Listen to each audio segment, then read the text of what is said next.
So the Tampa Bay Buccaneers season last year ended not in the way that Bucs fans really expected. Bucs fans probably wanted a little miraculous playoff run to end a not-so-great season. Instead, though, they got a first-round exit to the Dallas Cowboys and Tom Brady hanging up his pads for good. So now, Bucs fans, we now have to hear the Dallas Cowboys fans talk about how they won one playoff game.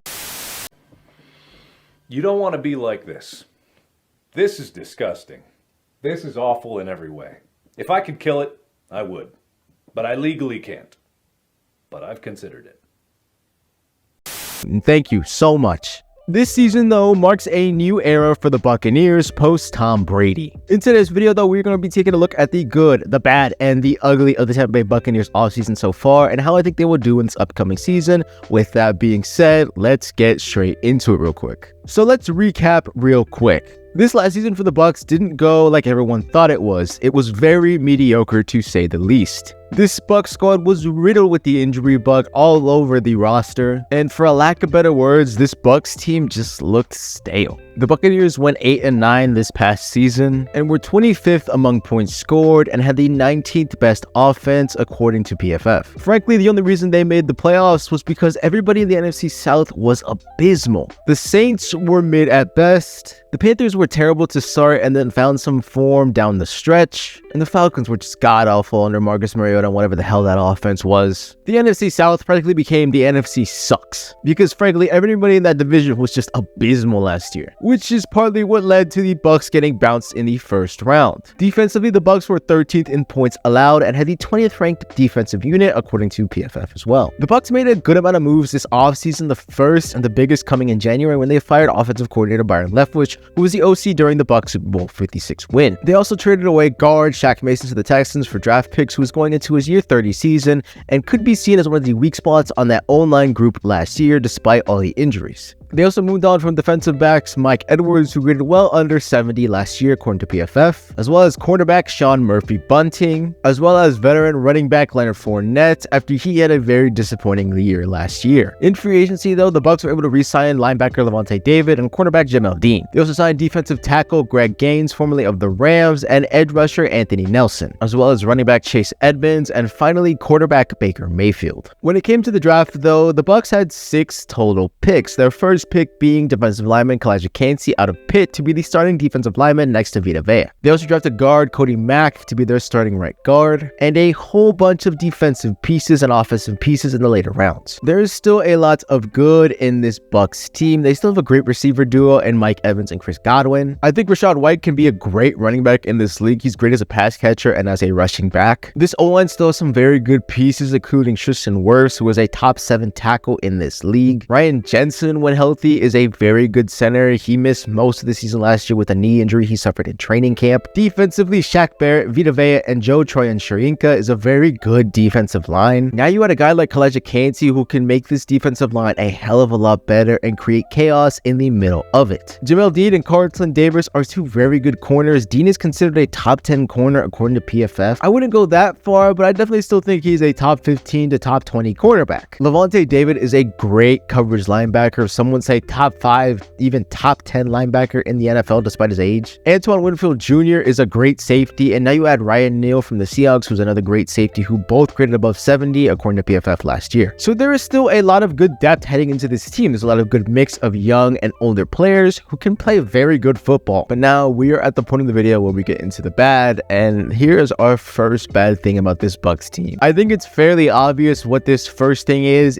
the current quarterback battle between Baker Mayfield and Kyle Trask. Look, we've all seen those OTA clips, man, and they looked dreadful. And it wasn't just one clip, it was multiple clips that they both looked bad. I'm not going to discredit what Baker Mayfield has done in the NFL, or what Baker has done in his college/collegiate career. The guy is a first overall pick, and that's not something that a lot of people get to say. There is an overall reason for that. But currently, we see Baker Mayfield's career as this. He was okay in Cleveland, won a playoff game, turned the Browns around, but then fell off a cliff because of injury, and I mean playing through an injury that really he shouldn't have played through, which led to him losing his job, getting traded to Carolina, playing abysmally, and getting waived off waivers by the LA Rams. Right now, Baker is staring at a journeyman's quarterback career, who frankly needs a good system to succeed. I just don't think the Buccaneers are set up to have a good system for a guy like Baker Mayfield. Yes, give him far better weapons than he had in Carolina and LA, frankly. And before anybody says that, no, he didn't get to play with Cooper Kupp. He had Van Jefferson, Tutu Atwell, and an aging Allen Robinson as his wide receiver core. I'm just saying, though, I don't think the Bucs have a great offensive system under a guy like Todd Bowles compared to Sean McVay. Look, Sean McVay is an offensive guru. I mean, he's one of the best offensive minds in the league. A guy like Todd Bowles doesn't have a winning record and just fired his OC not that long ago. Sure, Baker still has more than 5 weeks to learn the playbook, but I'm just not sure it's set up for him to succeed, if you know what I mean. Kyle Trask was drafted out of Florida to be the successor to Tom Brady, and he threw over 7,000 yards in college with a 69-15 touchdown to interception ratio. He played in one game in 2022, and we really don't know a lot about him at the NFL level. Look, if you can get the best out of Baker, all power to you, Bucs. But if you can't, then you're stuck in kind of a cycle here. You have a mediocre quarterback with a somewhat mediocre team that is aging. Is Kyle Trask really the solution to fixing that problem? I mean, we know he had video game-like numbers in college, but are we sure that's going to translate over to the NFL? Look, it's bad to have one bad quarterback on your roster. Having two is an issue. And if you have both of them on your roster come mid-season where you have bad quarterback play, what the hell are you going to do? And if that's the case, if you bring in a guy like Carson Wentz, who is not a great quarterback in his own right, or Matt Ryan out of the CBS broadcaster chair, is that really going to help your season? Let's talk about this O-line, though. There are some pieces on this O-line that have me scared. Look, both Luke Gadecki and Matt Filer graded 50s and 40s last season according to PFF. And this is kind of a nitpicky issue, but I think they could be minor issues when it comes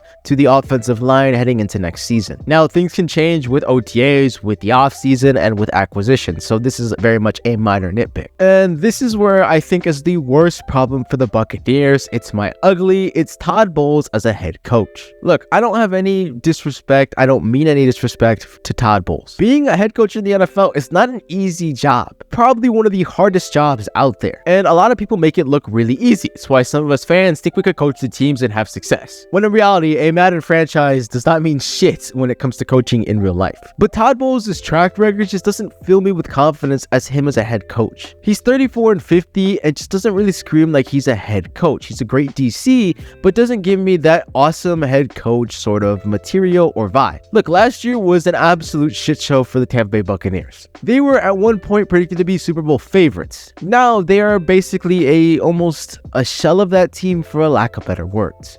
A guy like Todd Bowles just doesn't scream like the guy that can get you through a regular season winning. Look at last year. You can blame the offense all you want, or Brady, or anything like that. They just did not look congealed or combined. I don't know, man. I just do not have any confidence in him heading into the season, and I think he will be on the hot seat when it comes to next year. Either way, I think this Bucs squad will somewhat surprise a few people. Do I think they will do better compared to last year? Maybe. My confidence is really not sold on these quarterbacks, and I think that's the biggest issue heading into the season. But with that being said, do you think that this Bucs team will have a very good season? Let me know in the comment section down below. I do think they have very good pieces that can help them win. I'm just not sure it's the right upgrades they need right now, but let me know. I might be wrong on this, guys. Let me know in the comment section down below what you guys think of the Tampa Bay Buccaneers so far and what is next for them. With that being said, I have been Josh for S.H.T Sports. I will see you guys in the next video. Peace.